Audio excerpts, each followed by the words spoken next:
mbega ibibazo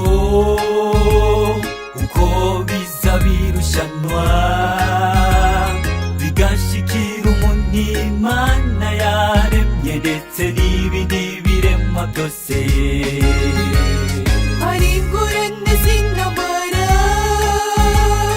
akabiza amatungo, izituruka ku ngwara z'ivyadukayo ziratugeramiye. hari aho uja kwa muganga ati ingwara urwaye irakira, uwundi nawe agiyeyo ati ingwara urwaye ntikira. abarwayi benshi kwa muganga usanga barihebuye, barataye ivyizigiro kuko babona n'abatagwaye bapfa. Twizere umuganga mukuru Yesu azi neza aho turwaye, kuko ataco atovura. yarazuye Lazaro yamaze gupfa, kandi biriko birashika n'ivyari vyarahanuwe. gusa dukovye gusenga twizere, kuko tuzohabwa ubugingo busha. twizere umuganga mukuru Yesu azi neza aho turwaye, kuko ataco atovura. yarazuye Lazaro yamaze gupfa, kandi biriko birashika n'ivyari vyarahanuwe. gusa dukovye gusenga twizere, kuko tuzohabwa ubugingo busha.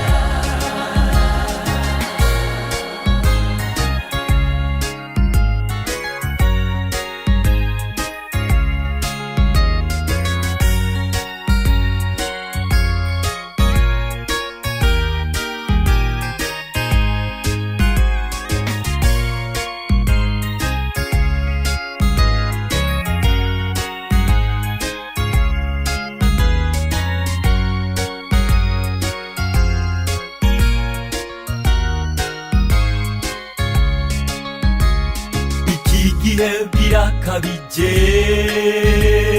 ibyo turiko tubona, aho ingwara ifata umuntu ku munsi umwe akaba barapfuye. amakungu arateye ubwoba, n'ibiza bidushikira. ingwara nka Ebola kuri iyi si yo, abezo banyishe imbega tujare. Kutubo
byose